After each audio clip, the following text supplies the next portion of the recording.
Bismillahirrahmanirrahim. Assalamualaikum warahmatullahi wabarakatuh. Mari kita mulai kajian kitab Haddul Qorib Mujib dengan bacaan surat Al-Fatihah. Al-Fatihah ila ruh Al-Imam Alwi bin Said Abbas Al-Maliki wa usulih wa furi'ih bimailu Sayyidi wa Habib Ali bin Hadasi wa Habib Bakar bin Abdullah bin Atas wa Sayyidi Habib Muhammad Anis bin Al-Habsi وجدي أحمد عبد الرحمن وجدي عبد الرحمن بن سعيد عالم الحبسي وأصولهم وفرائهم ثم إلى أرواح والدينا والدكم وأمواتنا وآتكم وجميع أموات المسلمين أن الله يغفر لهم ونامهم ويعلي درجات في الجنة وينفعنا بأسرارهم وأنوارهم وعلومهم ونفحاتهم بركات في الدين والآخرة وأن الله يفتح علينا وعليكم فتح العارفين ويفقهنا وإياكم في الدين ويجعلنا وإياكم من عباده الصالحين من العلماء العاملين المخلصين وجل الكريم وأن الله ييسر عسيرنا وأن الله يتقبل جميع حسناتنا ويتجاوز عن سيئاتنا ويقضي حاجاتنا عن قريب مع السهالة والجمالة هي مجيب ويرزقنا جميعا حسن الخاتمة عند الموت بعد عمر طويل في طاعته مع لطف وعافية والسلامة والتوفيق والهداية والرضا والعناية في الدين والدنيا الآخرة وإلى حضرة النبي صلى الله عليه وسلم. الفاتحة. أعوذ بالله من الشيطان الرجيم. بسم الله الرحمن الرحيم. الحمد لله رب العالمين الرحمن الرحيم مالك يوم الدين إياك نعبد وإياك نستعين اهدنا الصراط المستقيم صراط الذين أنعمت عليهم غير المغضوب عليهم ولا الضالين آمين. Ekhonya dihilangkan.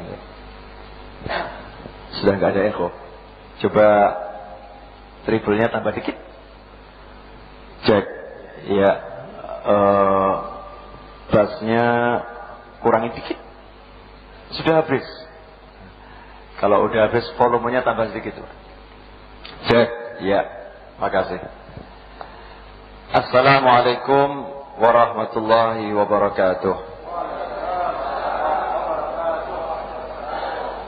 Bismillahirrahmanirrahim.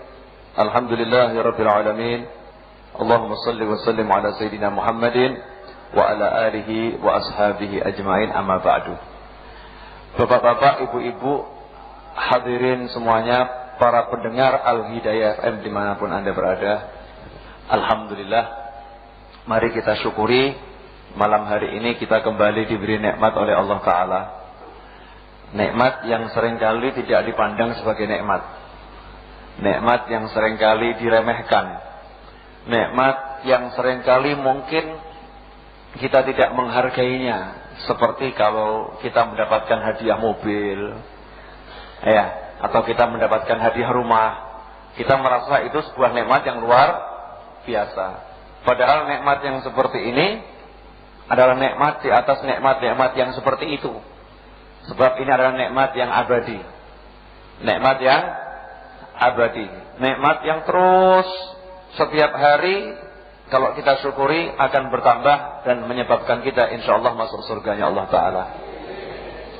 Yang kedua, hadirin yang dimuliakan Allah, yang kedua, melalui majelis yang seperti ini insyaallah yang punya kesulitan semoga kesulitannya diangkat oleh Allah.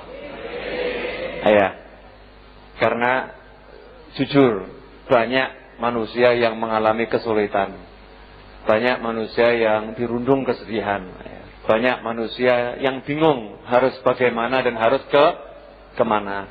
Insyaallah siapapun yang hadir, siapapun yang mendengar, semoga semua kesulitannya diangkat oleh Allah Ta'ala.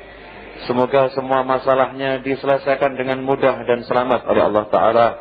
Dan semoga keinginan-keinginan yang mendalam di dalam hati diwujudkan oleh Allah Ta'ala. Amin. Allahumma amin. Kalau tidak di tempat seperti ini diberikan jalan keluar, kira-kira di mana lagi? Ya di tempat seperti inilah, di masjid, di majelis ilmu. Apa yang menjadi kesulitan kita akan diberi jalan keluar oleh Allah Ta'ala. Sebagaimana janji Allah Ta'ala, wa man yattaqillaha yaj'al lahu makhrajan wa yarzuqhu min haitsu la yahtasib.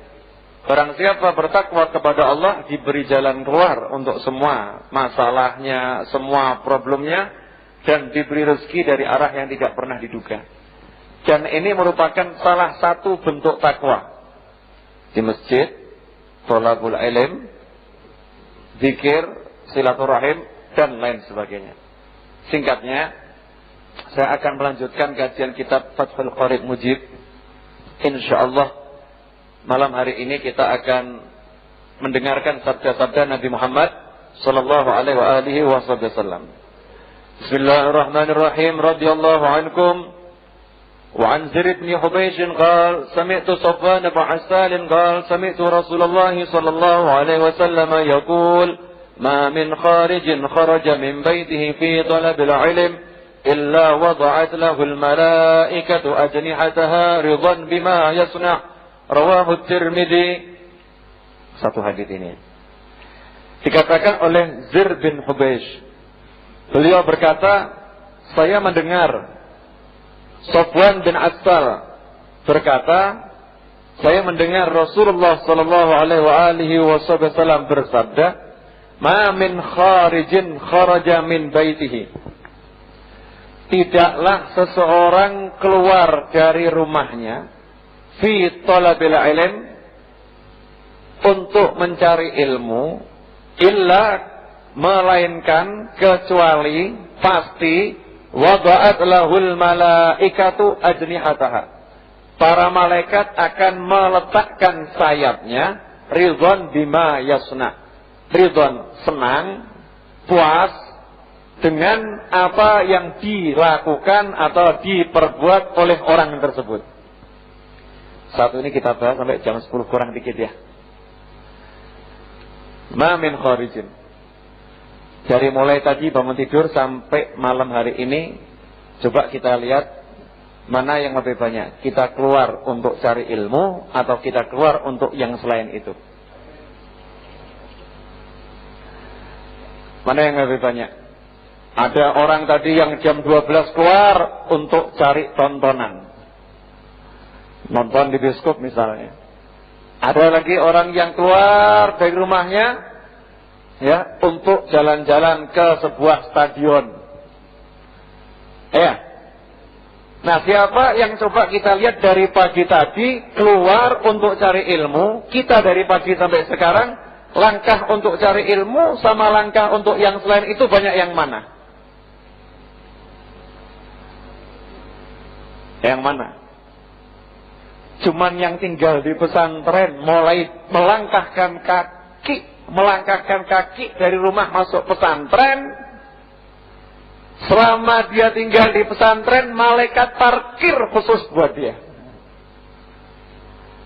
Enak nggak? 3 tahun tinggal di pesantren, malaikat parkir khusus buat dia. Nanti saya jelaskan. Ini santri, makanya nggak ada yang bisa mengungguli para santri, itu nggak bisa. Karena itu jadilah batur-baturnya santri. Mohon maaf, para kiai, para ustadz, para guru, itu pelayannya santri. Pelayannya santri. Jadi kalau saya ngajar di sini, saya pelayannya panjenengan semua. Saya pelayannya panjenengan semua. Bukan saya yang lebih mulia dari panjenengan. Kalau tidak ada panjenengan, saya tidak ada manfaatnya.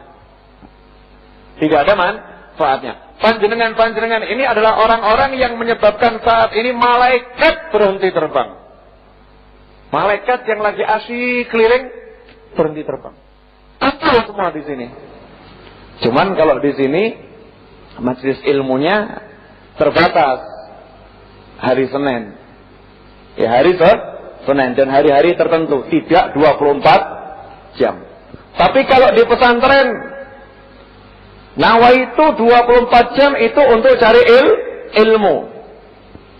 Untuk cari ilmu. Bisa kita bayangkan kalau ada manusia-manusia yang datang di majelis, karena manusia itu malaikat berhenti terbang, kira-kira orang-orang yang mau melayani manusia-manusia yang seperti itu derajatnya di sisi Allah seperti apa?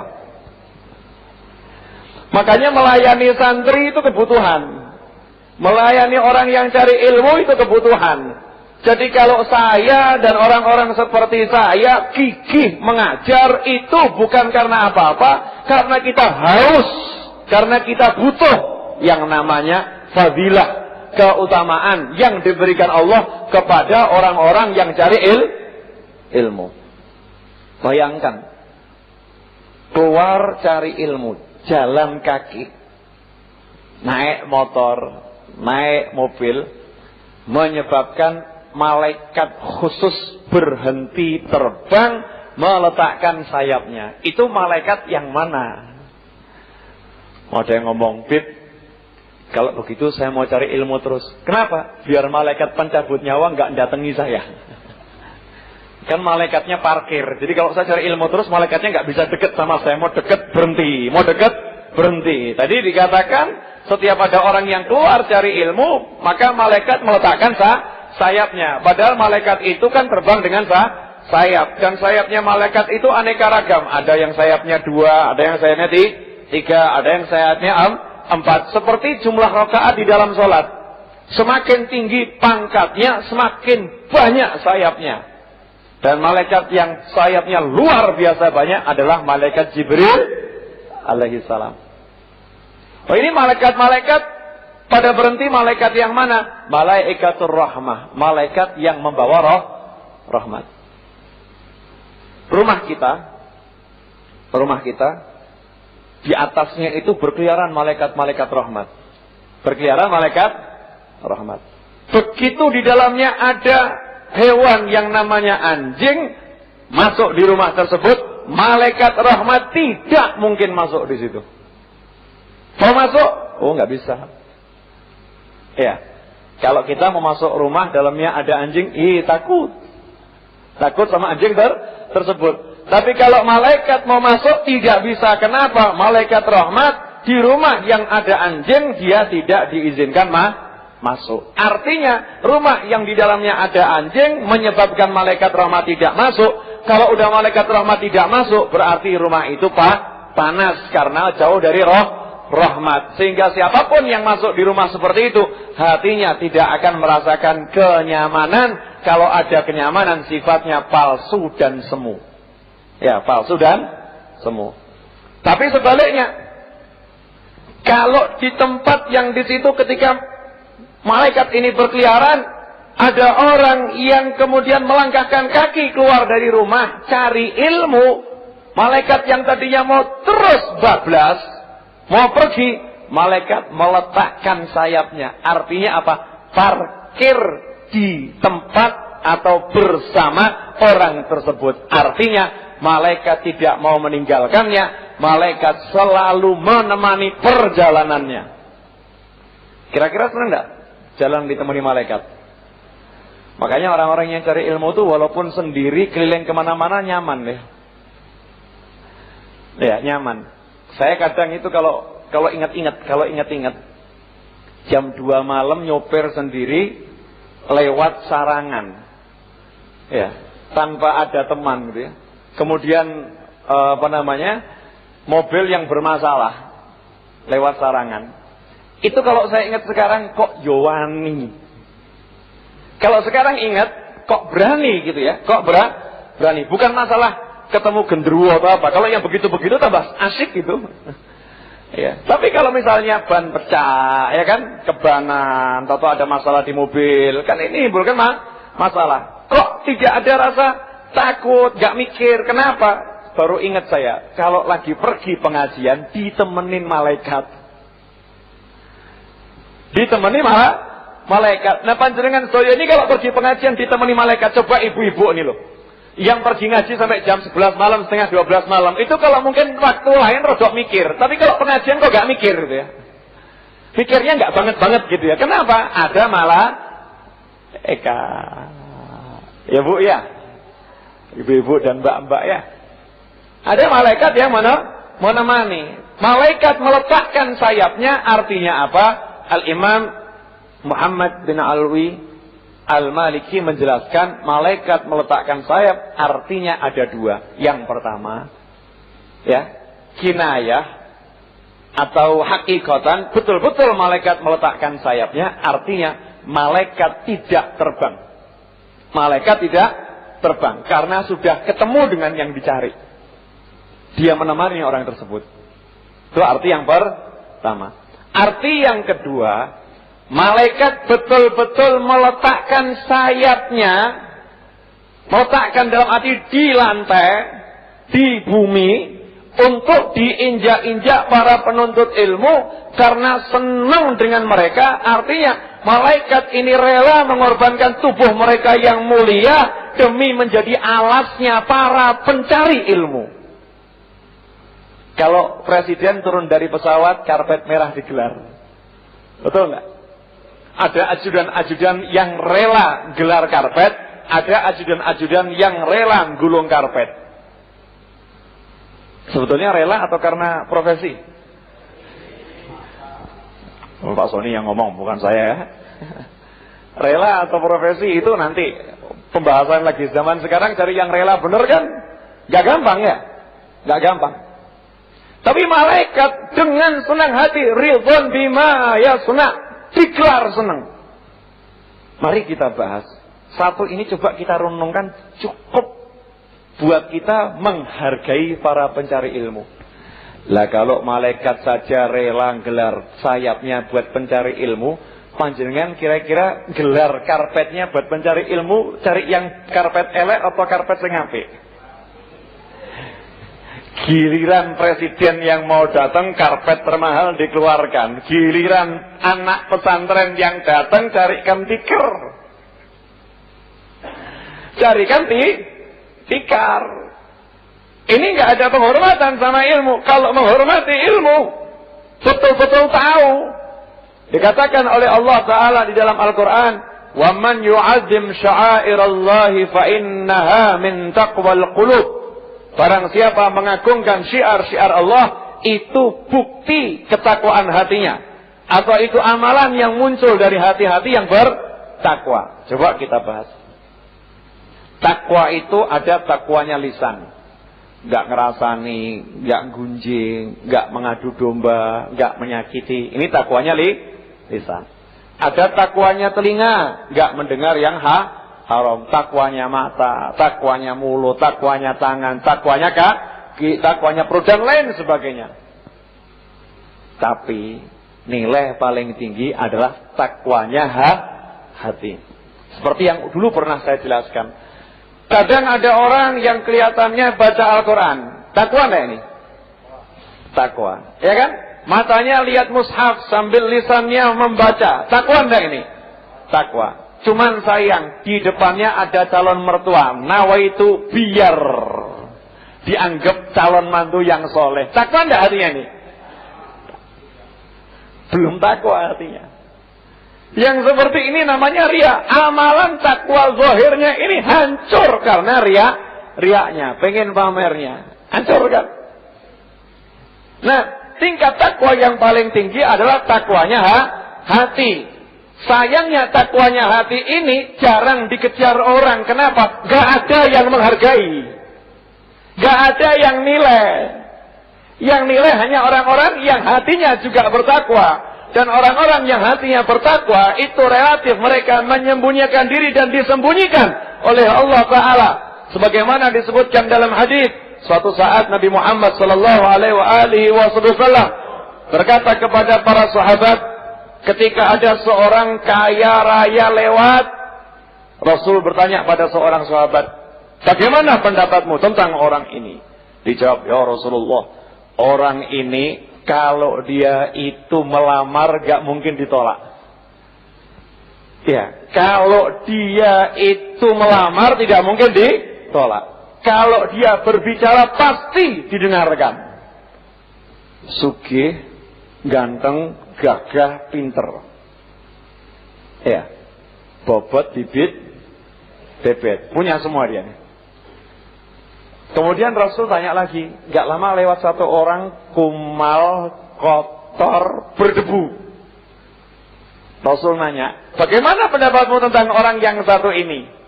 Maka dijawab oleh sahabat, yang satu ini ya Rasulullah, ini benar nih, kalau ngelamar gak mungkin ditolak. Kalau ngomong tidak mungkin ada yang mendengarkan. Kalau dia berdiri di depan pintu pasti diusir. Maka Rasul SAW menjawab, yang satu ini kalau dibandingkan bumi ini berisi manusia-manusia seperti yang pertama, Seluruh penghuni bumi ini adalah manusia. Yang pertama tadi yang kaya, yang kelihatannya gagah itu, dengan yang satu ini bobotnya lebih berat dari seisi bumi manusia seperti yang pertama. Nah, yang nomor 2 ini loh, orang-orang yang takwa hati, yang tersembunyi, yang nggak banyak orang ngelirik. Kenapa? Manusia kebanyakan cenderung mengejar takwa zahir, karena takwa zahir dinilai oleh sesamanya. Karena takwa zahir menimbulkan pujian, takwa zahir menimbulkan kebanggaan, takwa zahir menimbulkan ujub, menimbulkan sum'ah dan lain sebagainya. Itu yang ditunggangi nafsu, kemudian manusia mengejarnya. Nah, kita jangan ngejar itu, takwa hati. Contoh hati yang bertakwa, hati yang bisa menghargai ilmu, hati yang bisa menghargai ulama, hati yang bisa menghargai para pencari ilmu. Sampai Rasul mengatakan malaikat saja parkir rela sayapnya diinjak-injak. Lah kamu wahai nafil apa? Gitu. Lah kamu wahai nafil apa? Apa yang kamu persembahkan untuk para pencari ilmu? Rela jadi apanya kamu? Rela jadi apa kita? Ngapunten, kadang kalau jadi ustaz sama santri sok ngaku ustaz ke santri sombong. Takabbar bi ilmi, menyombongkan diri dengan pangkat keilmuannya. Wah, saya diceritai teman saya namanya Adam Sutawijaya. Dia bercerita kepada temannya namanya Zernita Erli. Zernita Erli bercerita kepada saya. Salah seorang terdekat saya ini berkata kepada saya, menurut Kang Adam Sutawijaya, loh kan harus ada perawinya. Ya, menurut Kang Adam itu di Jakarta ada seorang guru pengajian. Guru di rumahnya itu banyak datang orang belajar.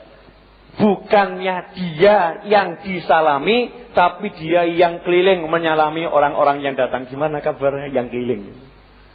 Coba kalau kita, gimana? Pripun?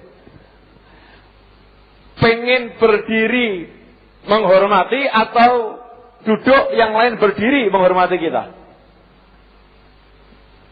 Yang mana?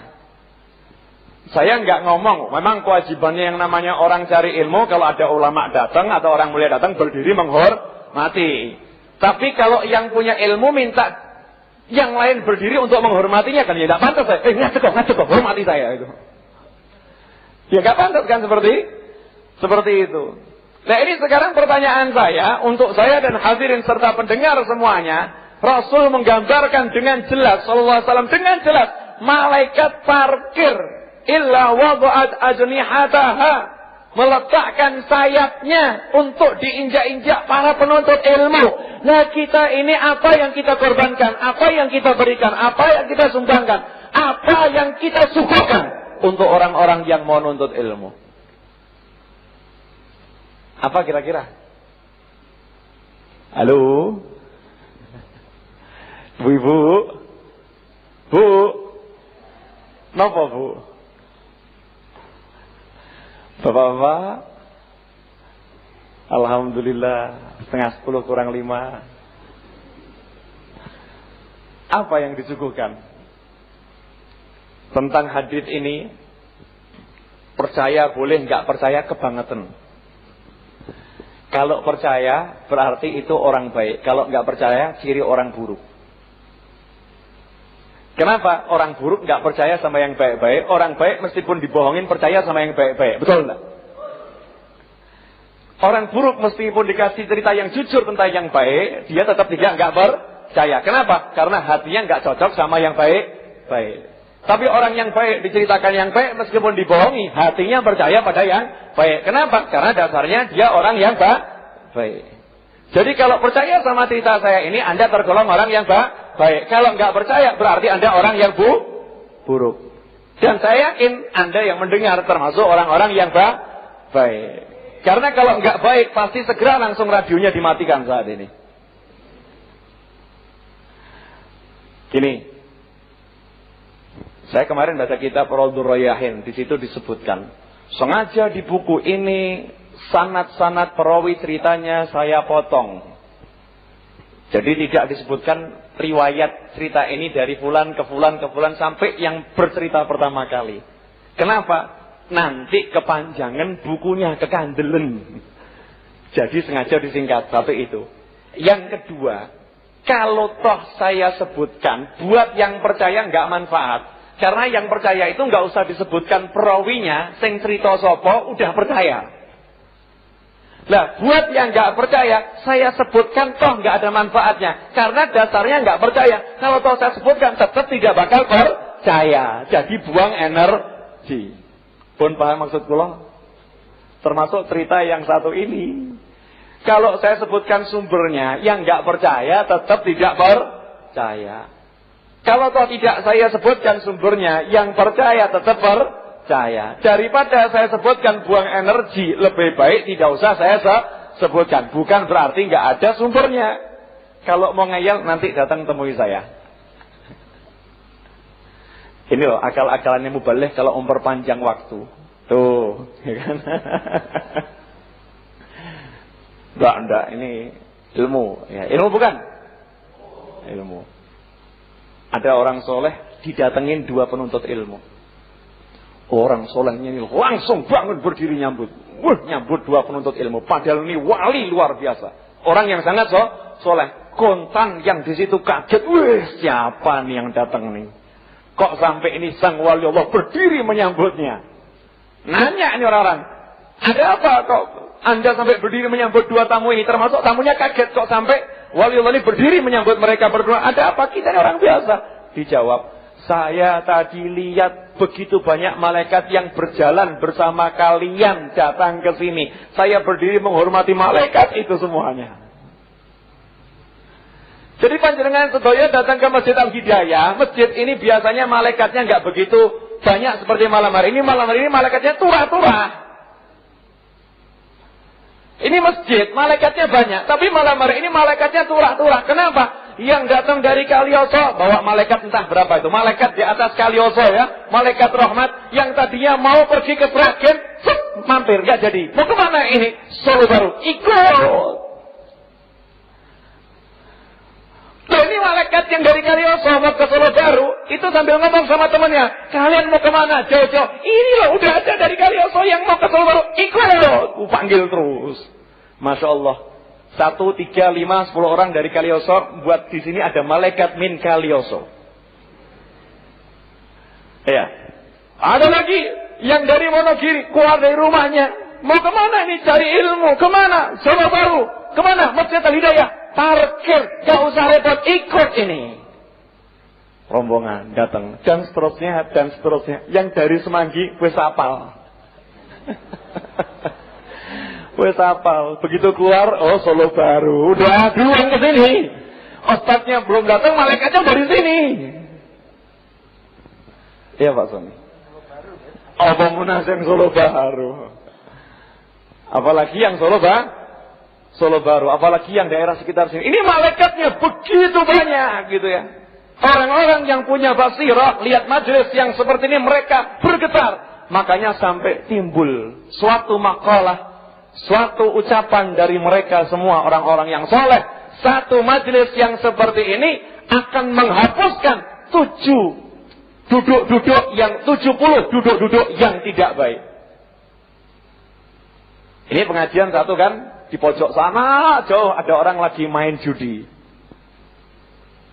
Ya. 70 majelis yang gak baik lagi main judi. Ini nur dari tempat ini mampir ke sana. Pertama, ya, satu mulai kena nurnya. Lagi, Senin kena nurnya. 70 majelis akan berubah berkat satu majelis yang seperti ini.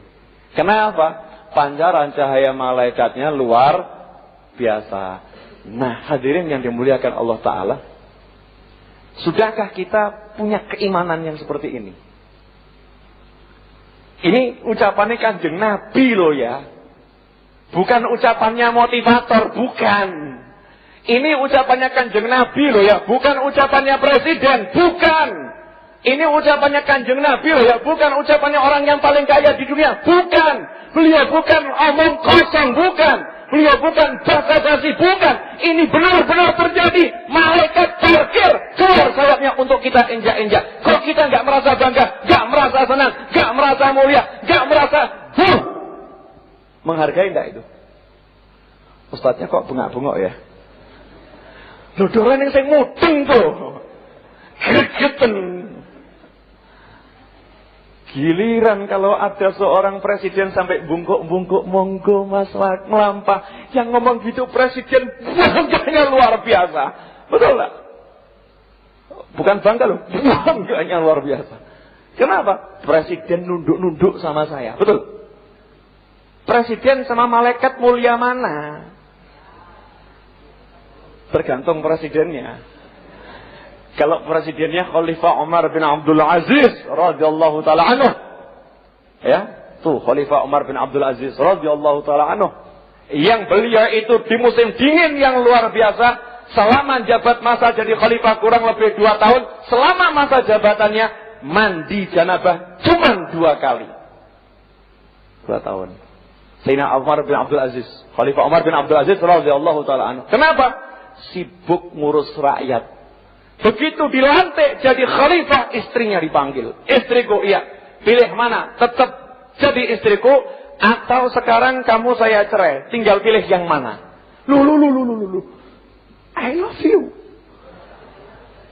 Jangan ceraikan saya cinta kamu. Suaminya ngomong, iya tapi kalau kamu mau tetap sama saya ada syaratnya. Bagaimana? Syaratnya lucuti semua pakaianmu yang mewah-mewah, serahkan ke kas negara, sumbangkan. Lucuti semua perhiasanmu, sumbangkan ke kas negara, karena negara butuh dana.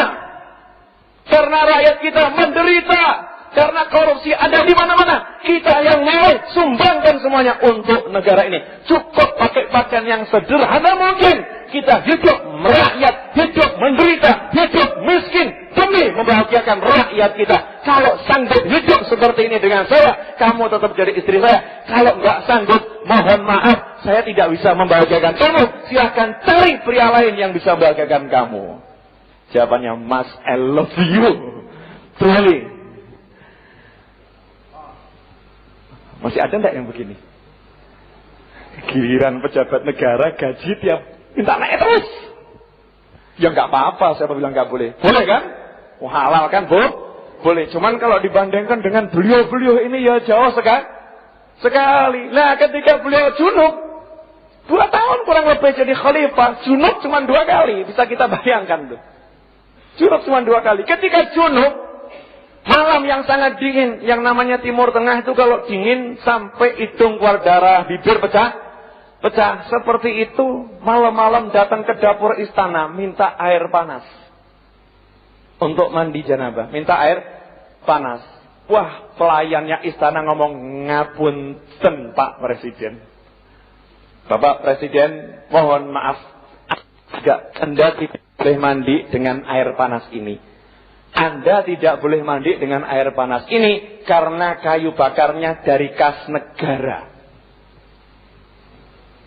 Ini mandi junub urusan pribadi, bukan urusan kenegaraan. Presiden dibegitukan bukan pecat gantung, bukan. Jazakallah khair, terima kasih banyak udah ngingetkan saya.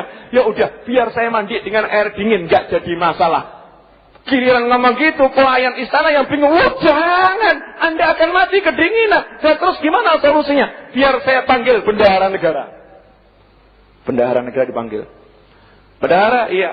Ini raja mau mandi, kayu bakarnya dari kas negara. Gaji beliau kira-kira dipotong dulu di depan, bisa nggak? Oh bisa. Tanda terima. Oh bagus, tanda terima. Gaji dipotong untuk beli kayu bakar buat mandi junub rajanya. Niki presiden, malaikat sujud, malaikat hormat. Tapi masih banyak ada yang begini. Jangankan kok presiden, dari mulai kelas RT, maksudnya kepala rumah tangga dulu, ngurusi bojo, ngurusi anak, yang begini aja ngurusi keluarga, ngurusi orang tua, ngorbankan harta demi orang tua aja mikir, apalagi demi rakyat. Baru suruh mimpin orang tuanya, mimpin adiknya, mimpin kakaknya. pimpin saudara-saudaranya, dia udah hitungannya jelimet ruwet. Iya. Nah, ini kok sampai di sini tadi? Kesemangatan, Bu. Iya. Hawanya malaikat-malaikat tadi loh. Malaikat dari mana-mana kumpul gitu kan buat saya seger. Makanya tadi berangkat naik motor, enggak naik mobil ya. Kenapa? Pengen ngijak-ngijak sayap malaikat tak nikmati. Nyeng, ya. Iya. Jadi biar roda motor saya ini kena sayapnya malah malaikat. Oh bangga. Ini jangan dikira jalan di atas aspal. Nih jalan di atas sayap malaikat. Saya yakin sabda Nabi saya. Kalau nggak yakin imannya perlu diperiksakan. Ini sabda Nabi saya ini. Sabda Rasulullah SAW. Ini kekasih kita. Ini pimpinan kita. Ngomong. Kita jalan di atas sayap malaikat. Kok nggak bangga? Imannya perlu diperiksa.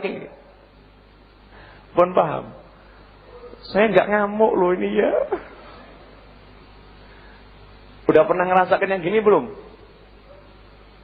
Dibentak-bentak begini udah pernah ngerasakan belum? Ini bentak-bentak yang jelek atau yang baik? Jadi sadar atau nggak sadar? Ini coba dirasakan. Inilah yang namanya taqwal qulub. Takwanya hati. Kalau udah bisa ngerasakan, nanti Anda lihat orang yang cari ilmu dan Anda keluar cari ilmu akan betul-betul syukur kepada Allah. Alhamdulillah, saya kok dimudahkan cari ilmu. Alhamdulillah, saya dimudahkan ngurus orang-orang yang cari ilmu. Alhamdulillah, saya dijadikan pelayannya orang-orang yang cari ilmu. Kira-kira semangat enggak ini? Semangat apa? Makan. Hadirin yang dimuliakan Allah Ta'ala. Makanya sabda Rasul SAW yang satu ini kalau kita renungkan betul-betul akan membuat kita melek apa yang akan kita persembahkan untuk mereka yang cari ilmu. Apa kira-kira? Apa kira-kira yang mau kita sumbangkan? Apa? Lihat pesantren gak dibantu. Ya, lihat TPA, bahkan gaji gurunya gak dikasih. Sudah sebulan cuman 5.000, setahun nunggak. Banyak gak yang begitu? Jujur. Oh, enggak? Ya. Coba santri-santri TPA dari dulu ya, dari duduknya di atas di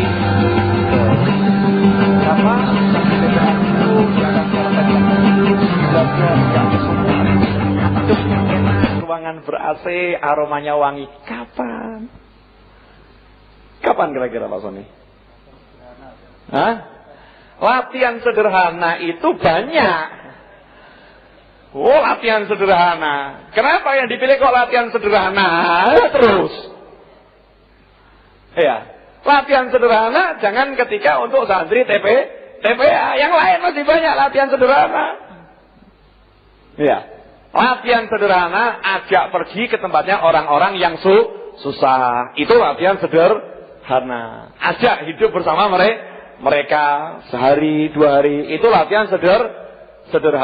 Nabi Sulaiman alaihissalam nggak pernah ngomong latihan sederhana. Nabi Sulaiman alaihissalam, ya Rabbi, saya minta kerajaan yang seorang manusia pun makhluk pun setelah ini nggak boleh punya kerajaan yang sama dengan kerajaan saya. Saya mau kerajaan saya yang terhebat. Nabi Sulaiman nggak minta jalan kaki, minta angin jadi kendaraan.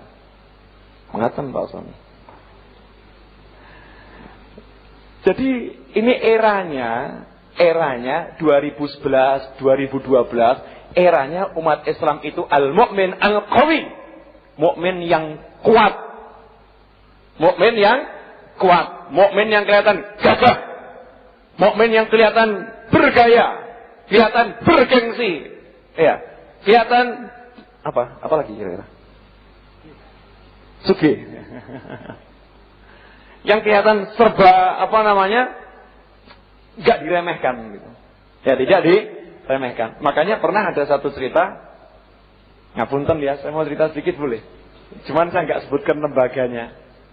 Satu ustadz diundang ke sebuah lembaga, datang naik sepeda, diusir sama satpamnya. Ya balik, dilarang masuk pak, dilarang masuk. Balik dia pulang, nggak boleh masuk. Kesempatan yang lain dia datang naik mobil, langsung dibuka, monggo mlebet.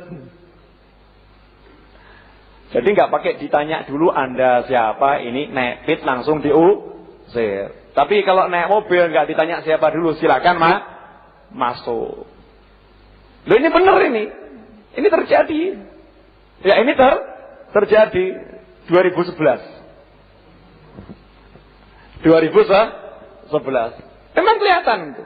Ya kelihatan bedanya. Orang menghormati mereka yang serba apa tadi ya? Bergaya dengan yang biasa-biasa saja. Saya tidak meminta Anda menjadi orang yang gaya, bukan.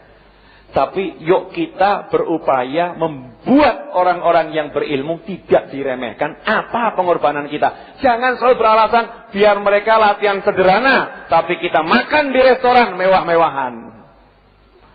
Biar mereka latihan sederhana, tapi kita tidur di kasur yang empuk yang harganya juta-jutaan. Bukan seperti itu. Ini kan sering salah pemahaman. Lebih baik dari sekarang dilatih hidup yang enak biar nanti nggak jadi koruptor. Karena biasa hidup nggak enak, kelihatan uang sedikit kaget. Ya, kelihatan uang sedikit kaget. Tapi kalau udah biasa yang hidupnya itu nyaman dan enak, maka kalau kelihatan yang lebih enak udah biasa. Sambil dilatih ngerti ada orang-orang yang hidupnya kurang enak. Kasih dengan ilmu. Hadirin yang dimuliakan Allah Ta'ala. Pertanyaan saya, waktunya udah mau habis. Pertanyaan saya, sudahkah kita bisa merasakan hadits ini sehingga kalau ketemu orang yang cari ilmu senang hati kita? Udah belum? Saya ngomong gini buat diri saya dan hadirin semuanya loh. Saya dididik sama guru saya, suruh menghormati orang-orang yang cari ilmu. Disuruh menghormati orang-orang yang cari ilmu. Layani mereka. Lihat tuh Nabi Muhammad SAW, Rasulullah, kurang apa mulianya. Tapi kalau sama orang yang cari ilmu, bagaimana Rasulullah memuliakannya? Ya, kalau ada orang yang bertanya bagaimana Rasulullah memuliakannya, ya kan? Kalau ada orang yang datang di sebuah majelis, bagaimana Rasulullah memuliakannya? Nah, kita sudah belum berupaya di setiap majelis, walaupun cuma 5 orang, 6 orang, 7 orang, semaksimal mungkin mengorbankan yang kita miliki untuk orang-orang yang cari ilmu. Sudah bisa belum? Nah, nanti begini. Sebesar pengorbanan yang kita lakukan, sebesar itulah tingkat ketakwaan hati kita. Kalau ternyata ini syiar Allah, yang namanya ilmu ini syiar yang luar biasa, kemudian kita tidak menghargainya, berarti takwa hati kita tipis. Tapi kalau kita betul-betul berupaya menyajikan yang terbaik untuk orang-orang yang mau cari ilmu, itu salah satu ciri atau tanda kalau hati kita takwanya bagus. Paham maksud saya? Iya. Kan nggak semua orang bisa gitu ya? Kan nggak semua orang bisa gitu kan? Nggak bisa, nggak semua orang. Makanya kalau kita bisa syukuri. Kalau kita bisa syukuri. Oh, alhamdulillah saya diberi oleh Allah kemudahan, ya, pemahaman bahwasanya mereka yang cari ilmu adalah orang-orang yang mulia. Pertanyaan terakhir. Kalau udah tahu begitu, kira-kira kita membeda-bedakan yang cari ilmu apa enggak ya? Hah? Mana yang lebih kita hargai? Orang tua yang cari ilmu atau anak muda yang cari ilmu? Bingung ya? Wis tuwa cek gelem ngaji, luar biasa, kan begitu. Yang lagi nom doedan ki nom kok gelem ngaji, luar biasa. Berarti kan semuanya luar biasa. Ya semuanya kita muliakan, semuanya kita hargai. Nah, hadirin yang dimuliakan Allah Ta'ala, karena waktu tidak mengizinkan saya berlama-lama. Loh kok iya kan Pak Sony ya? Kan ada tanya jawab, Sebelum saya lanjutkan kajiannya, sebelum kita buka line SMS, ya nanti Mas Sidik silahkan diumumkan. Ada? Oh, nomor SMS-nya ke nomor berapa Pak Sony? Oh, berapa? Ya, biar dibacakan Pak Sony nomor berapa. Sambil itu saya mau minta komentar dari yang di sebelah kiri dulu. Dari Ibu dulu. Nomornya dulu. Komentar atas penyampaian saya di malam hari ini. Entah itu bentuknya pertanyaan, entah itu bentuknya kritik, entah itu bentuknya saran, entah itu bentuknya selentian, jeweran. Ya, atau jiwitan. Kalau jewer itu sakit, kalau jiwit atau cetotan. Kalau dicetot, bahasa Jawa itu hebat ya. Cuman dengan dua jari ini artinya beda-beda. Jewer, kuping, ya kan? Nyetot, nyiwol, nyiwol, lagi kan? Jiwit. Ini semua cuma dengan dua jari ini. Ini bahasa Jawa. Lah kalau bahasa Indonesia apa? Mencubit telinga, mencubit pipi, mencubit paha, mencubit satu kata. Silakan dari sebelah kiri. Ada yang mau komentar, tanya? Nomor mau diumumkan sebentar ya. Silakan Bu. Tes. SMS di nomor 081126387777. Sekali lagi buat yang di rumah, SMS pertanyaan di nomor, atau yang di sini kalau mau malu bertanya silahkan di nomor 081126387777. Nomor tersebut bukan nomornya Habib Novel, bukan nomor saya, tapi nomor Sekretariat Al-Hidayah FM, Sekretariat Majelis Al-Hidayah. Ya, sekali lagi 081126387777. Ojo telepon, ini ada yang telepon. Jangan telepon, SMS saja. Ya, langsung tak pecet, tak pateni nek telepon. Sudah ada langsung masuk, Bib. Silakan Bu. Sudah ya? Yang nanya maju aja Bu, bisa? Mic-nya dari situ, Mas Sidik. Ada mic untuk Ibu? Mic ini tolong. Salah satu. Maju Bu, depan Bu. Biar lebih enak.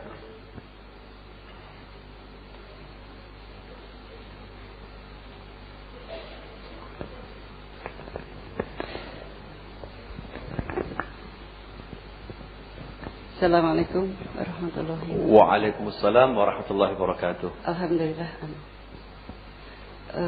Terima kasih. Tadi tempat duduk saya sebenarnya udah di sini. Tapi karena saya kaget, saya pindah ke sana. Oh, karena kaget? Karena saya belum pernah dibentak guru saya.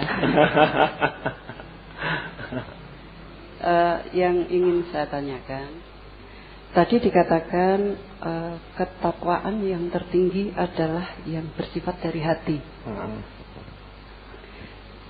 Saya ingin bertanya, ketakwaan tertinggi dari hati. Sekarang ulama ini yang saya maksud adalah bagaimana dengan ulama itu sendiri. Maaf kalau saya agak tidak menyenangkan hati Pak Ustadz. Kau menyenangkan kau, jangan khawatir. Kan banyak perbedaan dari ulama yang disampaikan kepada jamaahnya. Saya sering mendengar dan saya sering kadang bingung, saya tidak mengerti kenapa antara satu dengan yang lain kadang tidak ada titik temunya. Nah, apakah ini juga termasuk ketakwaan hati daripada para ulama itu sendiri?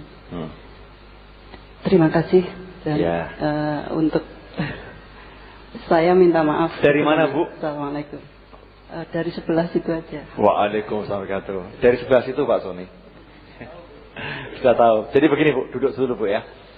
Ketakwaan hati. Jadi ketakwaan hati diantaranya tidak boleh sombong, tidak boleh ujub, ya kan? Tidak boleh sum'ah, tidak boleh riya, kemudian merendahkan diri.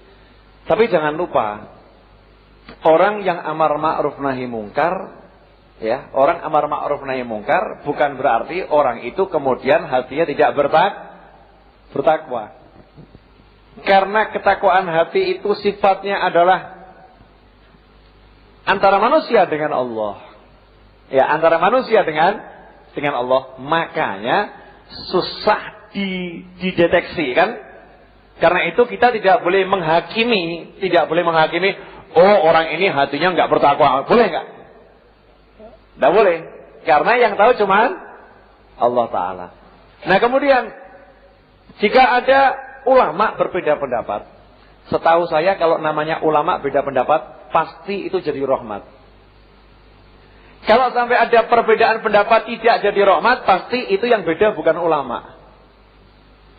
Pasti bukan ulama.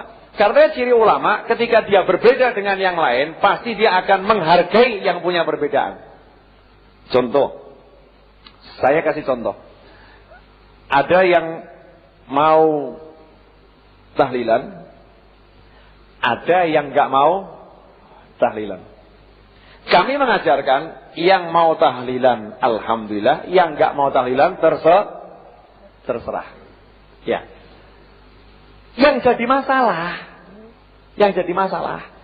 yang bukan ulama, orang-orang yang kemudian muncul sing tahlilan neraka.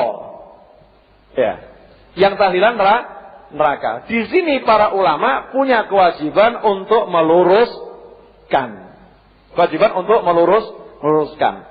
Yang tahlilan tempatnya di surga menurut ulama tersebut. Yang lain punya pendapat silakan disimpan sendiri, jangan dibawa keluar. Ini contoh sederhana. Kenapa yang membawa keluar kemudian mengatakan neraka dan sebagainya dalam satu kasus yang sederhana ini menunjukkan kalau orang itu hatinya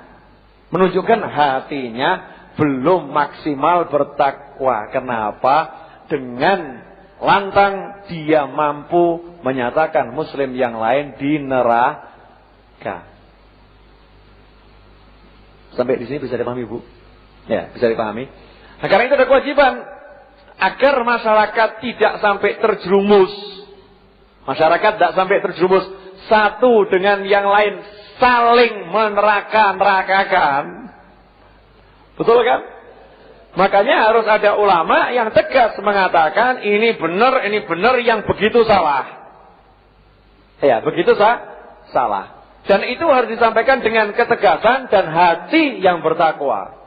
Hati yang bertakwa bagaimana? Tidak sampai kemudian menyalah-nyalahkan ya satu pribadi, satu figur. Sampai ini bisa dipahami belum nih? Sakit dipahami, Bu?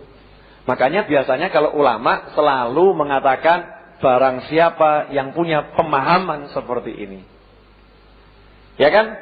Orang-orang yang punya pemahaman seperti ini. Karena mereka tidak mau menuduh satu dua orang tertentu. Bukan berarti kalau berbeda kemudian di hati ada perasaan yang paling benar gitu kan?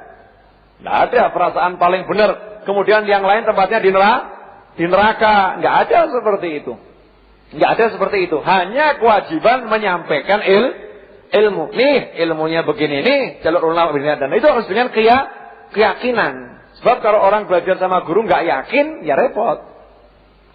Kan harus yakin dengan apa yang dipelajari dari gurunya. Selama gurunya memang bisa diyakini. Singkatnya, Bu.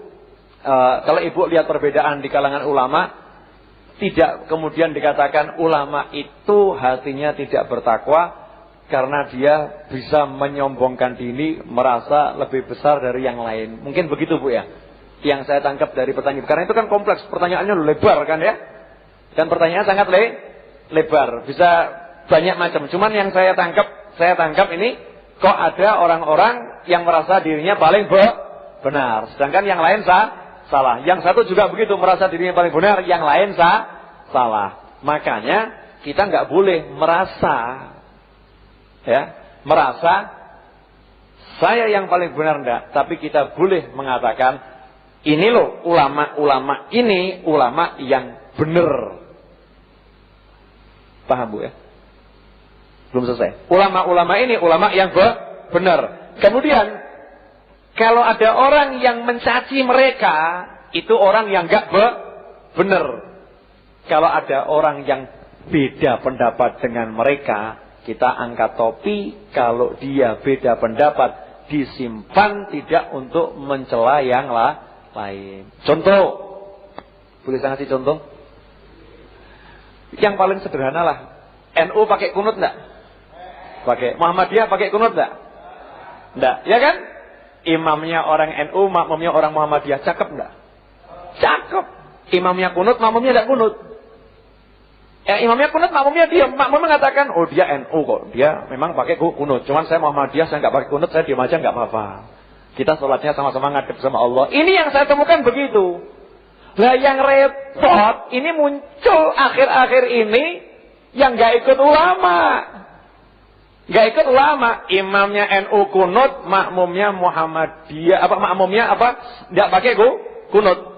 Ya makmumnya nggak pakai kunut, tapi yang ikut yang begitu-begitu langsung mengatakan sing kunut neraka. Bisa.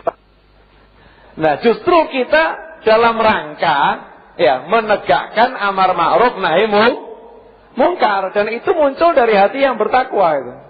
Tanpa merendahkan satu orang pun. Makanya saya paling tidak mau, ditanya sama Haji Soni Parsono, kawan baik saya ini. Saya paling tidak mau dakwah saya ditujukan untuk satu organisasi, dua organisasi, tiga organisasi, satu orang, dua orang, tiga orang. Makanya saya katakan siapa yang seperti ini seluruh dunia. Ya, menurut para ulama ini enggak benar. Siapa yang seperti ini ulama benar. Begitu Bu. Boleh nambah dikit. SMS di stop yang di rumah. Gak bisa kebaca lebih dari 100 ini sudah. Stop. Ini termasuk pamer. Tapi pamer yang baik maksudnya begitu loh ya. Ya maksudnya berbangga dengan ilmu gak apa-apa gitu. Lanjutkan Pak. Misalnya tadi kan ada perbedaan dari ulama. Kenapa tidak ada misalnya ini ulama berkumpul? Dari berbagai aliran tadi, suatu saat mengadakan satu perkumpulan ulama, bagaimana cara menyatukan visi mereka dalam memberikan, saya nggak tahu bahasa langitnya, memberikan ceramah itu tadi. Iya. Ya, supaya sampai ke masyarakat itu tidak bisa terkotak-kotak nantinya. Iya. Sebetulnya Bu, sebetulnya kalau mengikuti kaidah yang ada di MUI, kaidah di MUI itu kan sudah ada kaidahnya. Yang namanya pembicara seperti apa. Kemudian kalau mengikuti hukum negara, yang namanya ini bagaimana. Cuman sayang itu ada oknum-oknum ngeyel tuh. Ya, oknum-oknum ngeyel itu selalu ada. Lah, tugasnya ada ulama-ulama tertentu yang bagiannya nutuk oknum-oknum ngeyel gitu. Kalau di dalam negara ini ada itu yang korupsi apa? KPK gitu kan ya. Nah, saya termasuk KPK tapi urusan untuk ngetak itu tadi itu. Oknum-oknum yang ngeyel-ngeyel itu. Saya termasuk yang begitu. Jadi tegas dia. Siapa yang begini, siapa yang begini, siapa yang begini. Artinya aturan, metode, bukan fanatis terhadap golongan tertentu. Aturan itu. Nah itu harus ada yang ngomong. Kalau nggak ada yang ngomong nggak bisa. Ya kalau ulama udah jelas. Jadi kalau kita lihat kerukunan sampai umat beragama aja kan ada kan forum kerukunan antar umat beragama. Kemudian ada silaturahim tuh antara ormas-ormas Islam di seluruh Nusantara. Enggak ada masalah mereka Bahkan kalau kita lihat menentukan tanggal 1 Syawal saja mereka bisa duduk bareng kan ya. Duduk bareng, cakep dan lain sebagainya. Yang jadi masalah ini loh, oknum-oknum ini kalau dihitung di Indonesia jumlahnya nggak banyak, tapi ya banyak. Ya, tapi ya banyak. Begitu Bu ya. Terima kasih. Yang lain? Sebentar Ibu biar pas dulu. Silahkan. Ibu dulu lah apa? Ya Pak, ya sabar ya Pak ya. Ya sabar. Bismillahirrahmanirrahim. Assalamualaikum warahmatullahi wabarakatuh. Waalaikumsalam warahmatullahi wabarakatuh. Ini kaitannya dengan ilmu kebetulan kami ini kan orang-orang yang mencari ilmunya terlambat, jadi dikodok di akhir usia. Di akhir usia. Akhirnya kita merefleksi diri ya, bahwa ternyata selama ini sangat-sangat kosong. Ilmu kita itu sangat-sangat kosong. Bahkan yang kemarin saya dengar bahwa ibu itu adalah madrasatun ula ya. Jadi ibu itu sekolah yang pertama untuk anak-anak. Lah kok yang terjadi sebaliknya tak. Jadi yang terjadi pada diri kami, justru anak-anak kami yang memberikan ilmu ke kami gitu ya. Ayo mama pakai kerudung. Kebun nyusu gudel.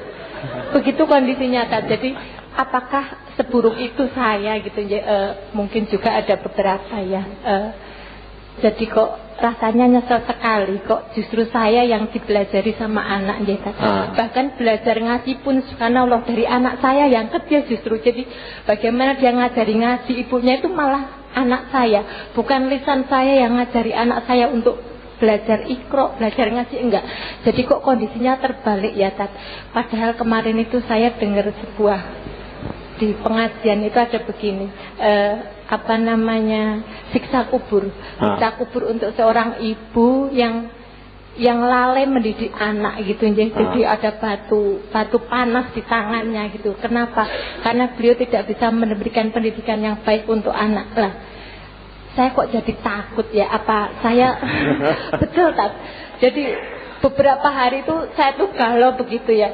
Apa seburuk itu saya ya, peran saya sebagai seorang ibu, mencari ilmu pun terlambat di akhir usia, belajar ngaji pun anak yang belajari, berjilbab pun dimotivasi anak. Jadi banyak hal-hal yang semestinya saya ajarkan anak, tapi sebaliknya justru anak mengajarkan ke saya. Ilmu sedekah, ilmu apapun itu kok justru datangnya dari anak. Apa memang kaku banget hati saya ya Tat, kok sampai seperti itu? Nyun nasihatnya. Assalamualaikum. Waalaikumsalam warahmatullahi wabarakatuh. Ini curhat ini. Ya Pak ya. Tapi jujur ya. Jujur nggak? Bisa jujur gitu panjenengan? Ya. Ibu ya.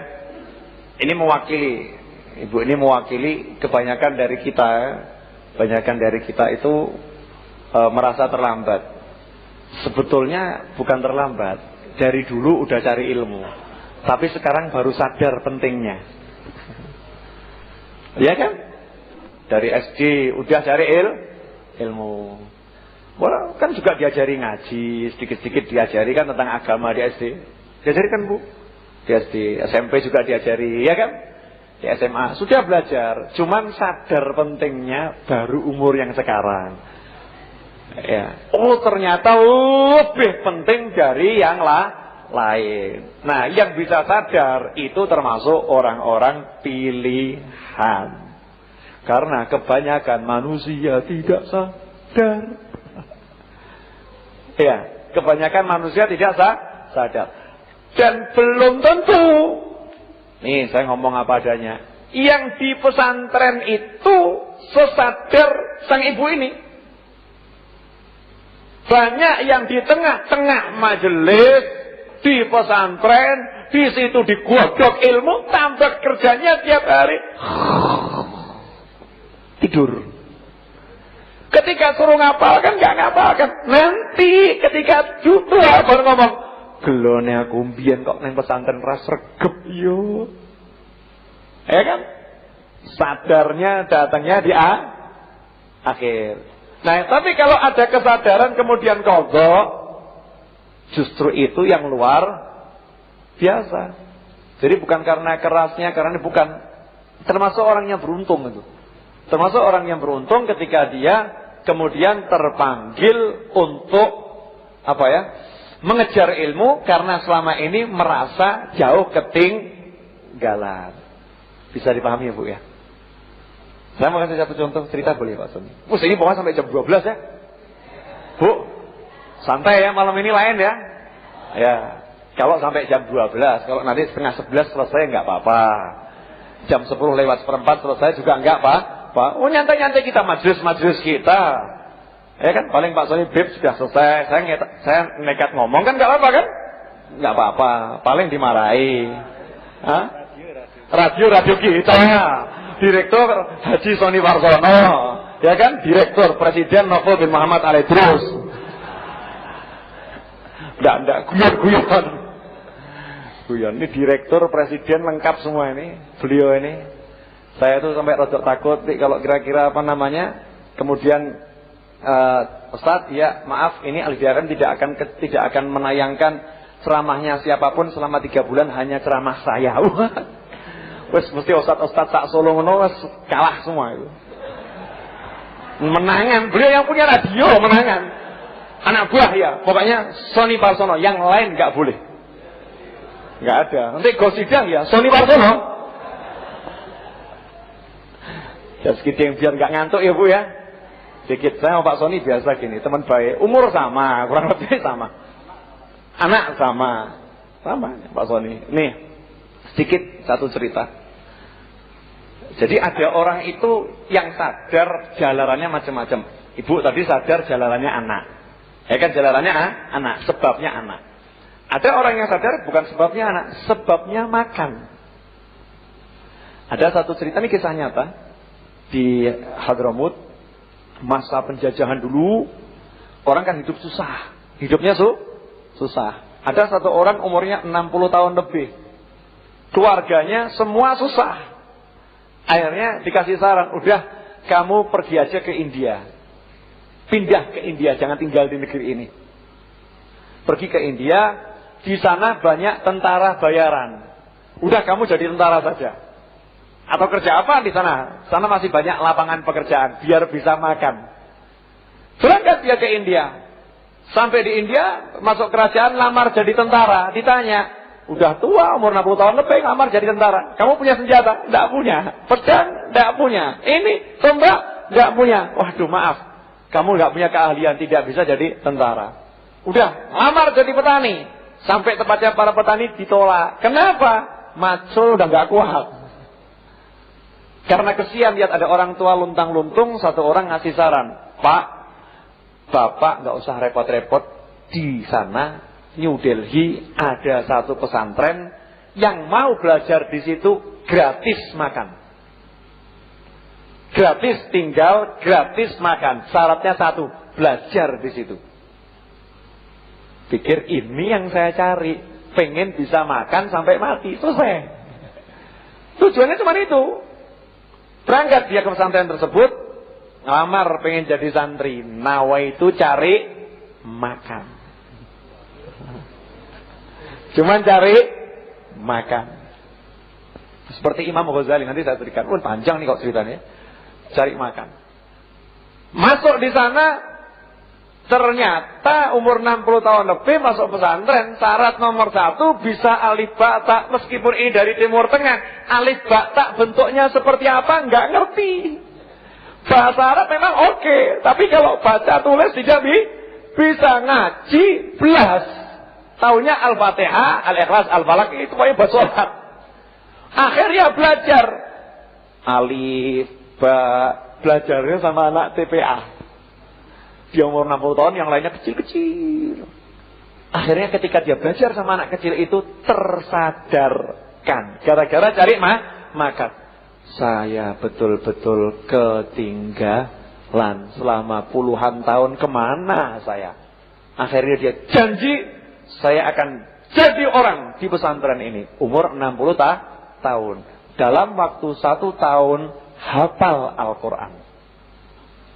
Bukan cuma bisa baca, hafal Al-Quran. 2 tahun kemudian pimpinan pesantren ini ulama paling nomor 1 di New Delhi. Dikumpulkan semua pakar hadis, kumpulkan semua ijtima ulama. Mereka nanya, Anda kelihatannya sakit, udah mau meninggal. Kalau Anda meninggal, yang gantikan Anda siapa? Santri saya nih yang baru. Ini pengganti saya.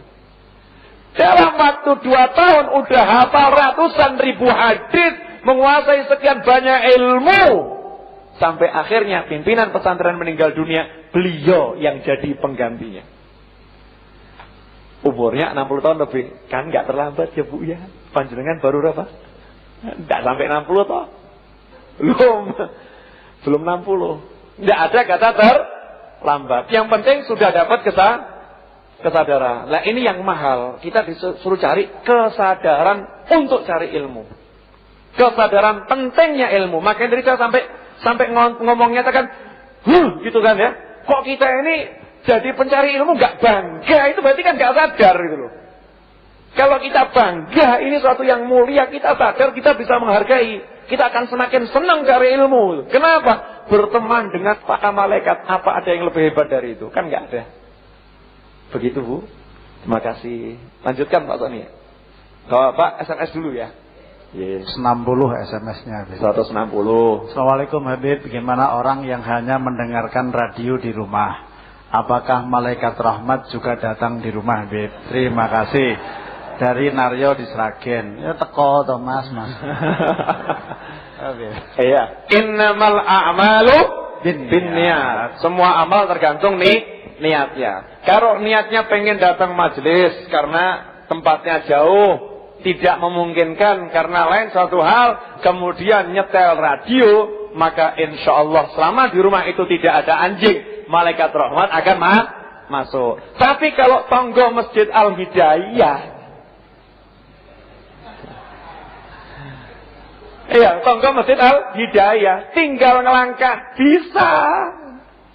Tinggal melangkah bisa. Mergo males nyetel radio,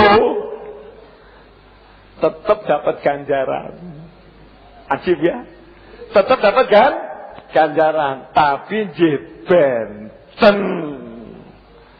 Iya, kalau yang karena malas berarti innamal a'malu binniyatnya dapat enggak ini? Enggak dapat. Nah, niatnya malas kok. Tapi dapat niat apa? Dapat niat, tetap niat cari ilmu. Kan malasnya malas keluar rumah. Malasnya malas keluar rumah. Sementara tadi malaikat parkir tadi khusus buat orang yang mau keluar rumah, cari ilmu, benar-benar mau keluar. Ini malaikatnya parkir. Ya, malaikatnya parkir, semangat mau keluar.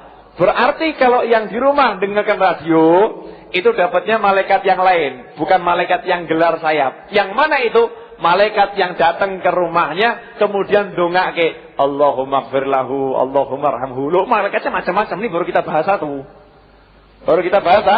satu. Ini yang mau keluar ada keistimewaan sendiri. Ini yang mau dengarkan dari radio, kumpul-kumpul baca buku di majelis ada keistimewaan sendiri. Jadi insya Allah tetap dapat kemuliaan, yaitu mendapatkan doanya para malaikat.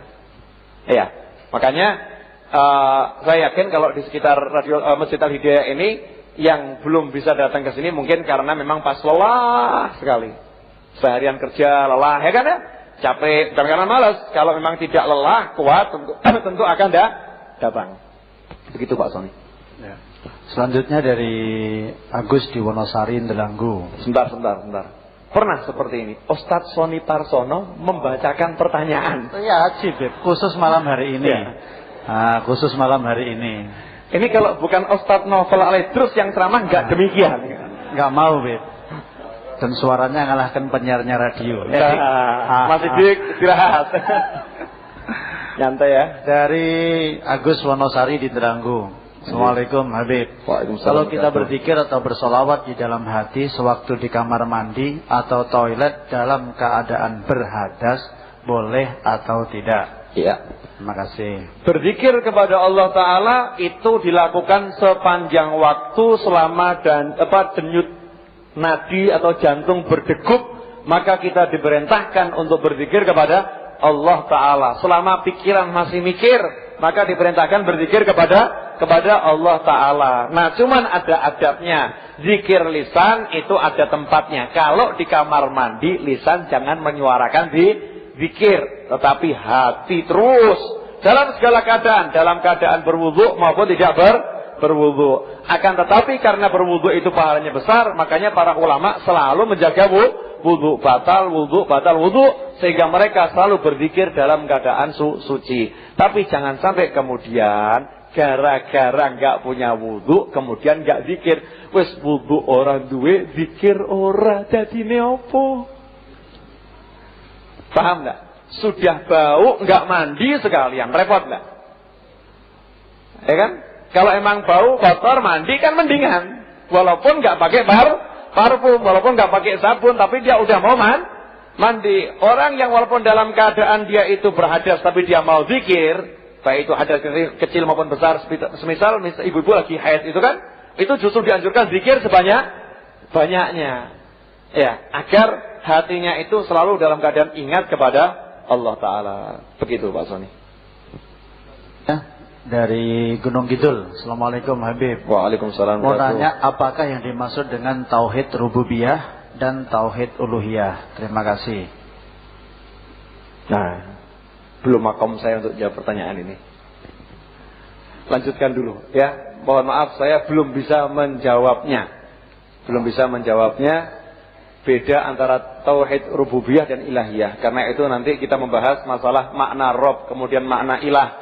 Ya, itu panjang lebar sekali jawabannya. Panjang lebar. Rob itu artinya yang memelihara. Nanti ilah itu artinya apa? Kalau di bahasa Indonesia kan artinya Tuhan gitu aja kan. Tapi itu bahasa Arab artinya beda-beda. Nah, kita disuruh menyadari Allah sebagai yang maha memelihara, Allah sebagai ilah ya. Itu lain-lain nanti. Lain. Maksudnya kebesarannya beda. Contoh sedikit aja. Contoh. Allah sebagai Rabb. Alhamdulillahi Rabbil Alamin. Kan begitu. Rabb artinya memelihara. Yang maha memelihara. Makanya tidak ada satu makhluk pun yang tidak terpelihara. Semua yang di alam semesta ini dipelihara oleh Allah Ta'ala dengan adanya malaikat-malaikat yang ditugaskan khusus. Sehingga walaupun seperti apa, tidak pernah yang namanya bumi ini bergeser dari garis edarnya. Matahari gak pernah bergeser dari garis edarnya, karena dipelihara oleh Allah Ta'ala. Ini terus disuruh merenungkan bagaimana Allah memelihara. Contoh sederhana, rezeki satu di antara kita ini. Rezeki saya, rezeki Anda beda-beda nih. Yang ngatur Allah semua, yang melihara Allah semua. Ada yang dibuat sakit, ada yang dibuat jadi dokter, ada yang dibuat jual obat, ya kan? Ada yang dibuat ketabrak, ya kan? Ada yang dibuat di bagian untuk nyurung dengan mobilnya itu ngambil orang yang ketabrak, membawa ke rumah sakit. Ada yang kemudian dibuat meninggal, ada yang tugasnya gali kubur. Kalau nggak ada yang meninggal, yang gali kubur rezekinya dari mana? Jadi yang ngatur semua itu Allah, dan aturan Allah sangat rapi, sangat indah. Kalau direnungkan terus, itu nanti masuk ke tauhid rububiyah. Nah, tapi saya belum sampai makomnya untuk menjawab. Dah, gitu aja. Makasih Pak Soni. Selanjutnya dari Aziz di Sragen mau tanya, apakah yang dimaksud dengan nur Nabi Muhammad SAW? Yang kedua, apakah Nabi Muhammad SAW pernah mendoakan jelek atau melaknat seseorang atau sebuah kaum? Terima kasih. Assalamualaikum warahmatullahi wabarakatuh. Waalaikumsalam warahmatullahi wabarakatuh. Jawabannya dapat Anda ikuti hari Jumat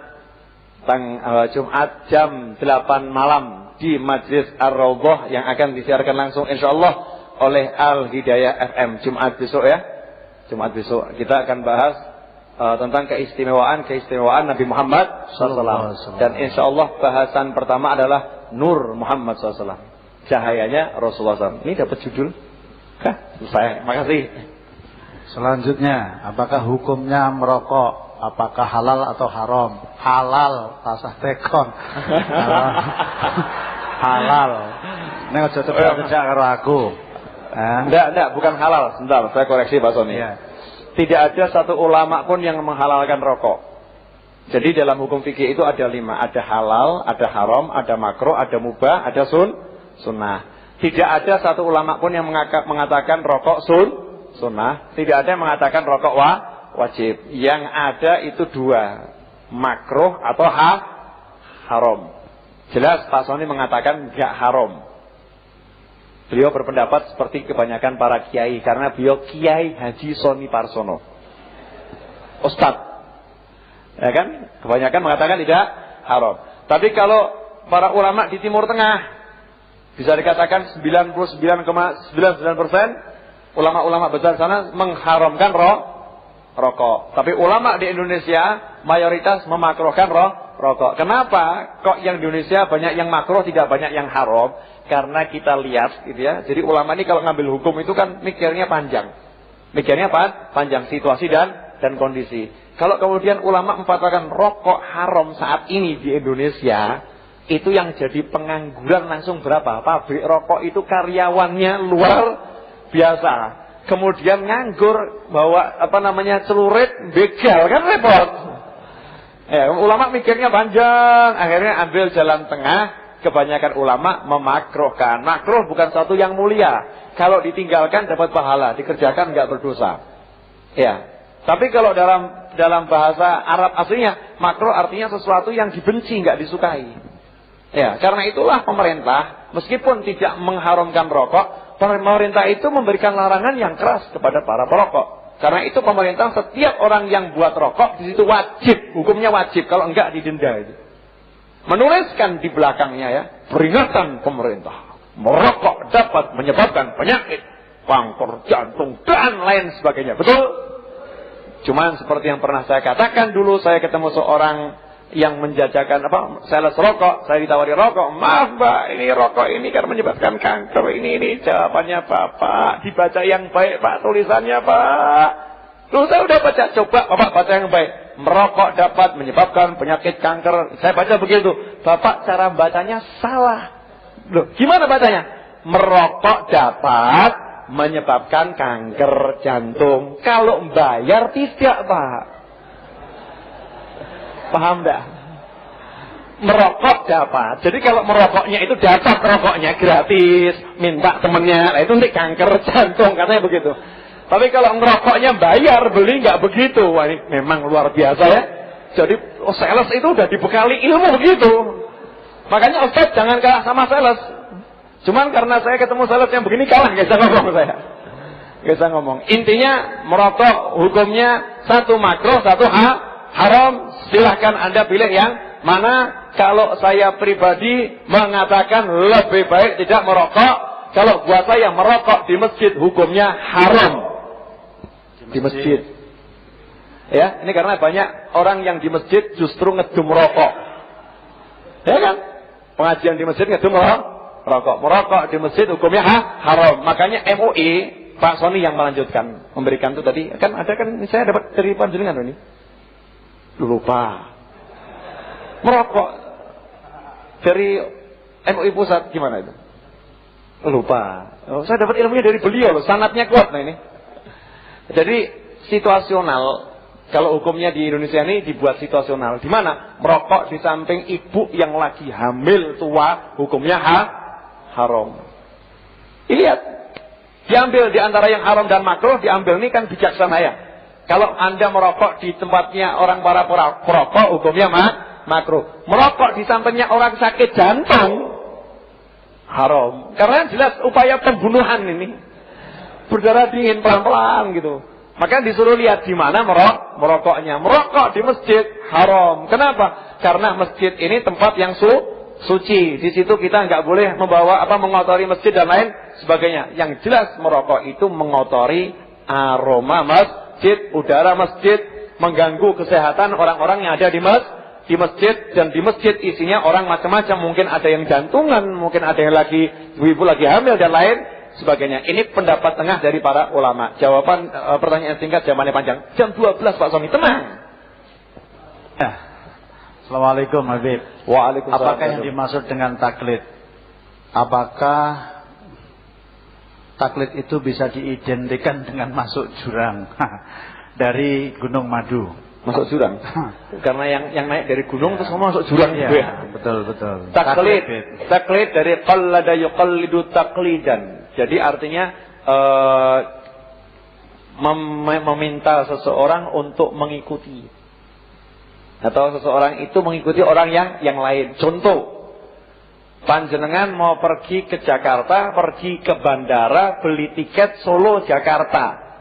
Saya mau nanya, cari jalan sendiri atau ikut ketentuan pilot? Ikut ketentuan pilot. Itu namanya taklid. Taklidnya buta atau enggak buta? Buta. Kenapa? Cuman tahu Jakarta. Kalau dienggokkan pilotnya ke Medan, nggak ngerti kan? Nggak ngerti. Berdasarkan percaya sama pilot. Nggak nanya lagi mana Pak rutenya. Coba tunjukkan. Saya pengen duduk di depan, saya pengen lihat. Anda betul-betul bawa kami ke Jakarta. Diusir.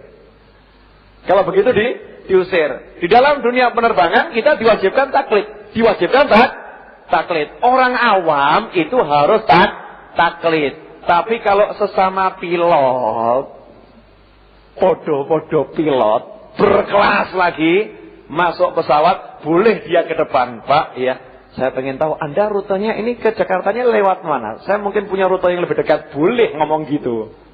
Bisa dipahami? Iya kan? Karena apa? Sama-sama punya ilmu di bidangnya. Nah, untuk urusan agama juga begitu. Urusan sholat taklid saja sama ulama 4 mazhab, tinggal pilih salah satu. Kalau suruh buka hadits kapan sholatnya, dalil takbiratul ihram itu ada berapa? Takbiratul ihram begini, i'tidal begini. Kapan seorang awam bisa merumuskan sholat kalau baca hadits? Gak bisa.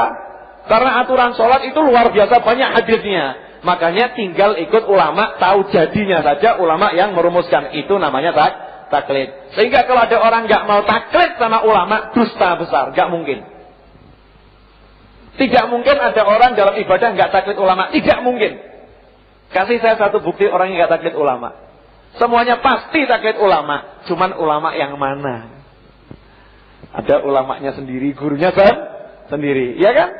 Ya, ini diajari gurunya, ini diajari gurunya. Tidak ada yang langsung merumuskan dari Al-Quran dan Sunnah, kecuali imam 4 mazhab ini yang memang sudah sampai derajat mujtahid mutlak. Begitu Pak Soni. Ya, ini ada paham baru lagi nih, Beb. Apa? Assalamualaikum, tanya Beb.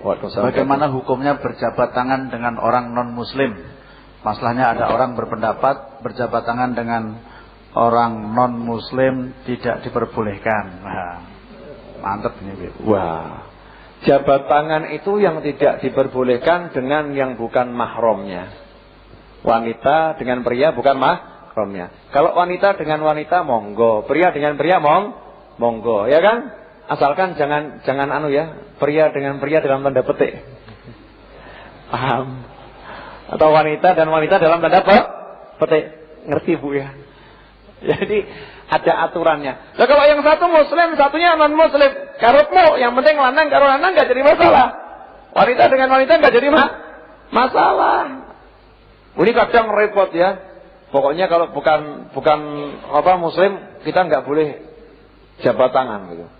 Nggak boleh jabat tangan. Yang tidak boleh itu memberikan salam kepada non muslim dengan ucapan assalamualaikum warahmatullahi wabarakatuh.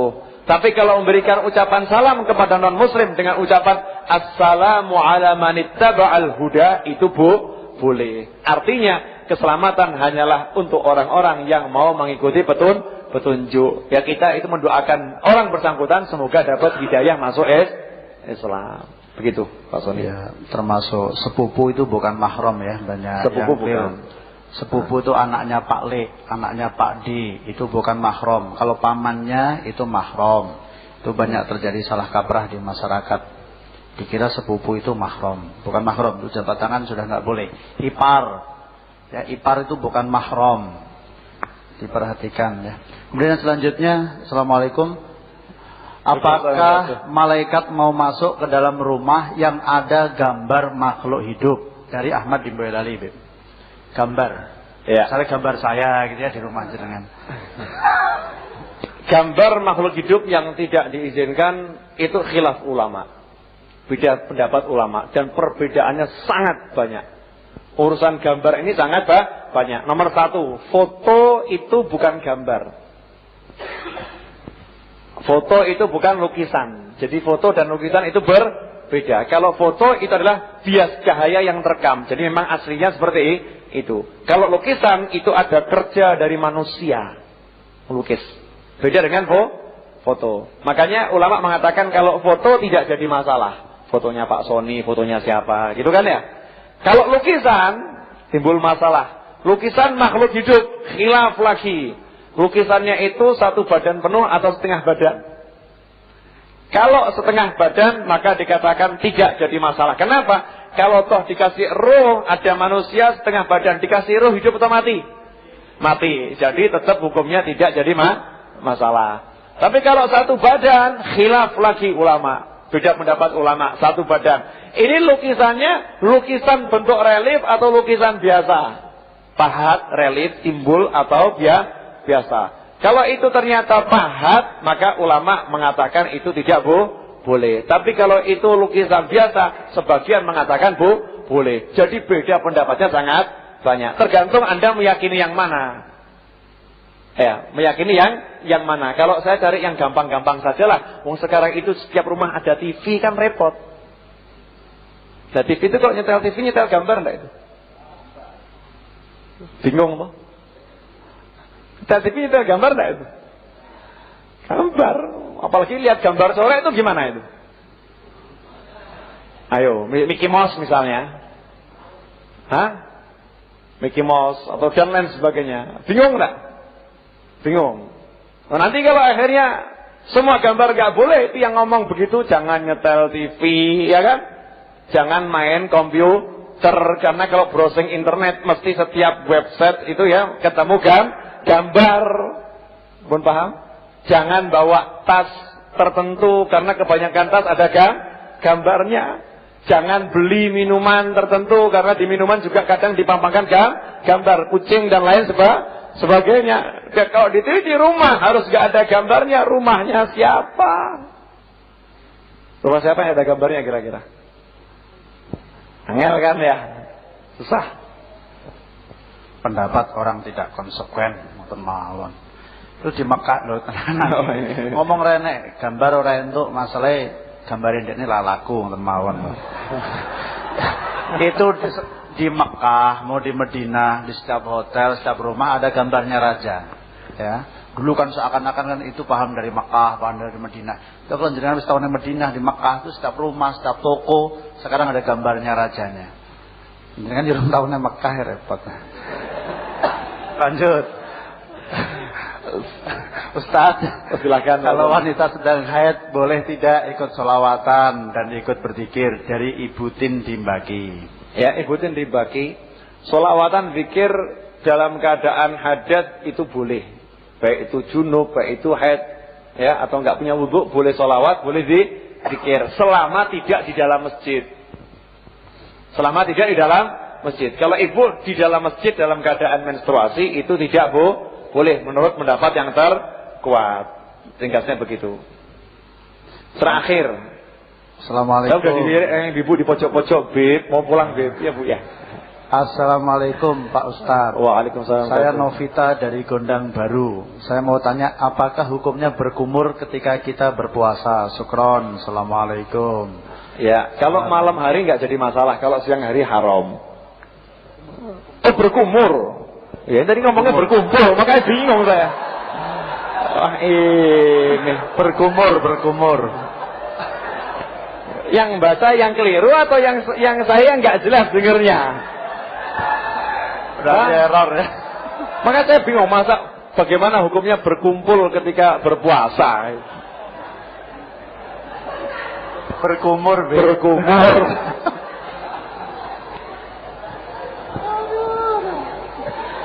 Orang yang berkumur ketika berpuasa hukumnya bagaimana? Ketawa semua. Pulang nanti tidak ngantuk. Ya, orang yang berpuasa, berkumur berpuasa itu kumur dalam berpuasa kalau kumur dalam wudu itu sunnah berkumur. Tetap disunahkan berkumur selama kumurnya wajar. Kemudian dimakruhkan kumur yang tidak wajar. Kumur tidak wajar bagaimana? Ambil air kemudian dangak. Nah, Itu kumur yang tidak wajar. Kan ada kan orang kumur gitu. Kalau puasa kemudian kumurnya seperti itu, hukumnya makruh. Nah, kalau makruh itu resikonya apa? Kalau berkumur dengan cara yang begitu tadi, kemudian tertelan, puasanya batal. Kenapa? Karena dia menjalankan yang makruh, kemudian air masuk walaupun tidak sengaja, itu hukumnya puasanya batal dan tetap harus puasa sampai maghrib. Di luar Ramadan wajib ganti. Bukan aku batal tak mangan telung piring, gak boleh, dosa. Karena batalnya bukan karena halangan, bukan karena ganggu, tapi karena kesalahan sendiri. Kemudian kalau berkumurnya biasa begitu. Kemudian ada yang tertelan, puasanya tidak batal. Karena dia dalam proses menjalankan sunnah, tidak sengaja loh ya. Jangan nawaitu nelan. Wah itu batal, judulnya menelan air batal. Kalau tidak sengaja tidak batal. Demikian Pak Sony, ada lagi? SMS ditutup, mohon maaf karena ada 100 lebih SMS yang tidak terbaca. Terima kasih. Untuk penutup terakhir dari Mas Aran, Bib mau tanya yang di sini. Boleh. Itu Mas Aran, dijawab 1 terus sudah. Silakan. Terima kasih. Assalamualaikum. Waalaikumsalam. Saya belum selesai ceramahnya, mau saya tambah 1 ceramah saja terus pulang. Ya, buat cerita. Yang banyak. Ya.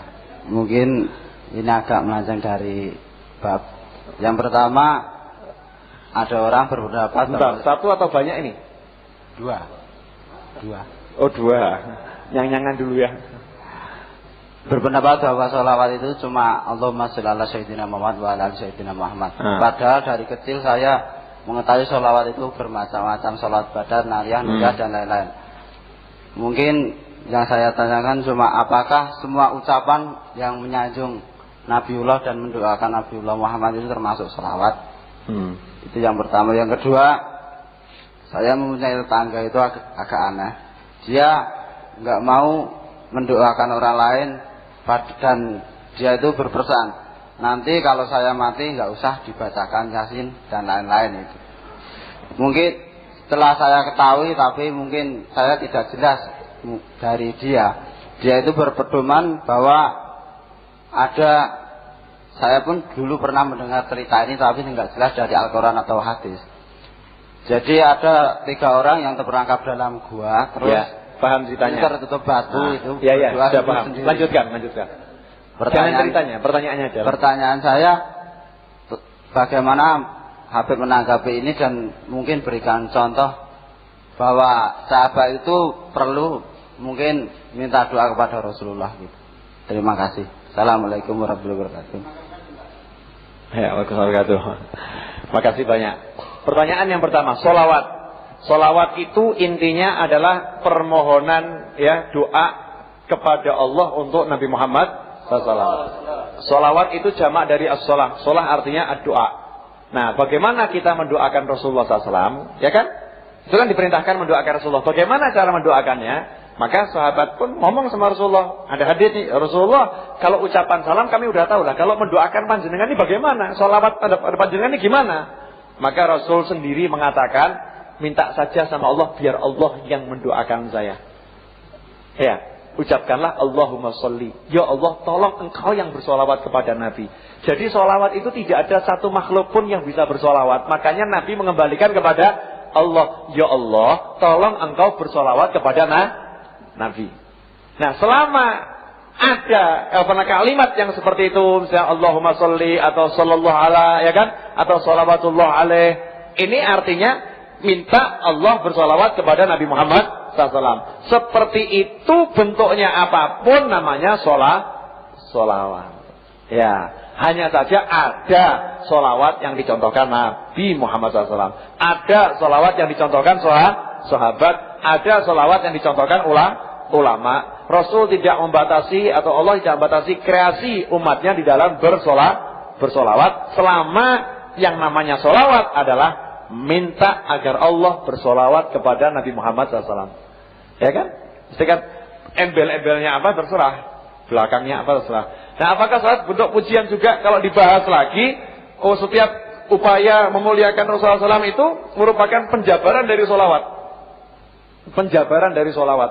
Ya. bentuknya Allah bersolawat kepada Rasulullah SAW, diantaranya itu. Akhirnya manusia memuliakan Rasulullah, yang menyanjung Rasulullah. Ini bagian dari Allah memuliakan Nabi Muhammad Sallallahu Alaihi Wasallam. Kemudian yang kedua, kalau ada orang yang punya pendapat, dia tidak butuh doanya orang lain, gitu kan? Buktinya itu yang terkurung di gua, dia mengandalkan doanya sendiri, mengandalkan amalannya sendiri. Siapa bilang kalau mengandalkan amalannya sendiri tidak mungkin bisa keluar dari gua? Justru itu amal berjamaah. Paham? Aku tak dongo, kowe tak dongo, kowe dongo bareng-bareng, akhirnya bisa keluar. Bisa dipahami enggak? Ya. Itu kan doanya 3 orang, bukan doanya 1 orang. Artinya justru itu membuktikan berkat doanya orang banyak, dia bisa selamat. Ketika mengandalkan doanya sendiri kan gesernya sedikit. Padahal amalnya luar biasa. Tapi karena mengandalkan sendiri, maka cuma sedikit. Yang satu juga mengandalkan sendiri, keluarnya sedikit. Yang satu sendiri, akhirnya beres. Sedikit demi sedikit, lama-lama menjadi bukit. Nah, apakah kita tidak boleh meminta doa dari orang lain? Sederhana sajalah. Ya, sejak kapan kita dilarang minta doa dari orang lain? Sedangkan Rasul sendiri SAW minta doa dari Khalifah Umar bin Khattab. Bahkan Rasul minta doa kepada umatnya semuanya. Yang mau mendoakan Rasul dijamin dapat syafaat. Ayo tahu enggak? Jika azan berkumandang, selesai azan, doakan aku. Mintakan kepada Allah agar aku mendapatkan al-wasilah. Rasul minta didoakan oleh umatnya. Apa Kanjeng Nabi kurang-kurang dongo? Tapi Rasul masih minta didoakan oleh umatnya. Ini mengajarkan kepada kita semua agar kita haus doa lain. Begitu jelas? Terakhir dari saya, sedikit untuk nutup biar closingnya itu kembali ke awal ya. Masalah cari ilmu. Saya di sini yang mau saya tekankan bukan orang yang keluar cari ilmu, tapi kitanya bagaimana menghargai orang yang punya keinginan cari ilmu dan bagaimana membangkitkan orang lain agar punya semangat cari ilmu. Satu cerita ini. Ada seorang Habib namanya Al-Habib Muhammad bin Husain Al-Habsyi radhiyallahu taala anhu. Beliau adalah ayahanda dari pengarang Maulid Simtud Duror. Ya. Pengarang Maulid Simtud Duror namanya adalah Habib Ali. Punya ayah namanya Habib Muhammad. Habib Muhammad ini merupakan mufti Mekah di zamannya. Mufti Mekah. Perjuangannya ketika menuntut ilmu bagaimana? Beliau itu tiap malam bergadang baca kitab, ngapalkan. Kalau ngantuk ambil kayu, kayunya dibakar, kemudian mengasapi matanya dengan asap kayu. Biar pedes, biar melek. Siapa yang mau niru?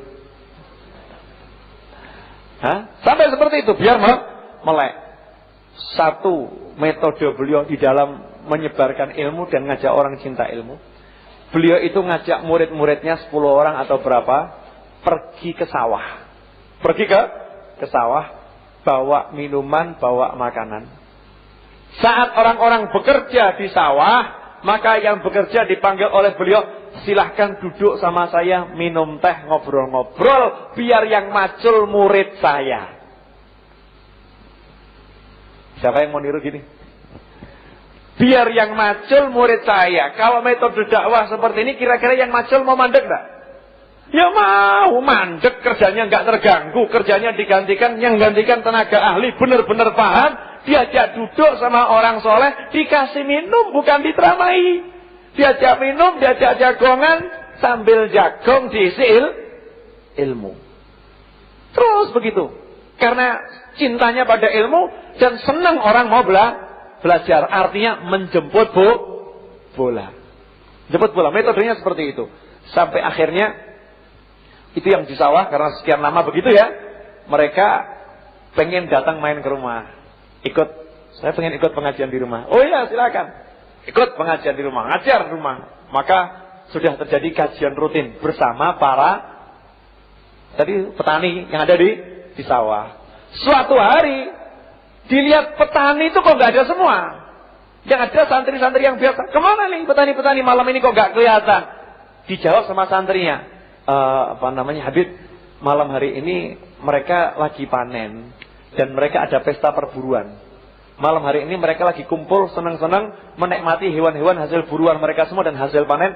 Mereka nyanyi-nyanyi dan nari-nari di pekarangan begitu. Oh begitu ya. Ya udah, antarkan saya ke sana. Saya mau datang. Mau ikut nyenengkan mereka. Datang nih ke sana, kaget semua petani yang main musik mandek. Ada Habibnya. Ya kan? Tapi ini musik bukan musik dangdut atau apa loh ya, bukan. Yang main musik mandek, yang nari mandek. Tarian yang boleh ini sendiri, yang laki sendiri, yang perempuan sendiri, yang semuanya Islami. Kata Habibnya begini, silahkan kalian nari sepuasnya, main musik sepuasnya. Saya mau duduk di sini, mau ikut menikmati.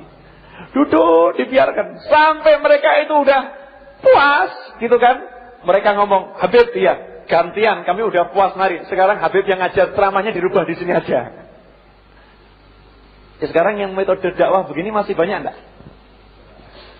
Kalau toh ada pergi ke sawah, Pak, jangan manjur tani terus. Ayo mandek di sini, belajar dulu. Terganggu pekerjaannya kan? Nah ini beliau punya satu metode dakwah yang mana objek dakwah tidak terganggu aktivitasnya, tidak dirugikan, apapun kegiatannya hari itu digantikan. Karena apa? Pengen melayani orang yang cari ilmu. Karena beliau tahu orang yang cari ilmu pangkatnya tinggi, maka beliau mau merendahkan diri kepada mereka semua. Semangat yang begitu punya enggak kita? Insya Allah punya ya. Pelan-pelan, sedikit-sedikit. Ya, apa yang bisa kita lakukan? Demikian. Saya mohon maaf kalau ada kata-kata yang kurang berkenan atau mungkin tadi terlampau bersemangat sampai teriak-teriak ya. Mohon maaf yang sebesar-besarnya. Semoga ini bermanfaat. Wabillahi taufiq wal hidayah. Wassalamualaikum warahmatullahi wabarakatuh. Waalaikumsalam warahmatullahi Pengumuman dari saya, wabarakatuh. Jumat besok silahkan hadir di Majlis Ar-Raudhah ya. Pembahasan mulai Jumat malam besok adalah mengenal Baginda Muhammad sallallahu alaihi wasallam, dan tema yang pertama dari seragen tadi judulnya Cahaya Nabi Muhammad sallallahu alaihi wasallam. Kita akan kupas semaksimal mungkin. Silahkan siapkan pertanyaan.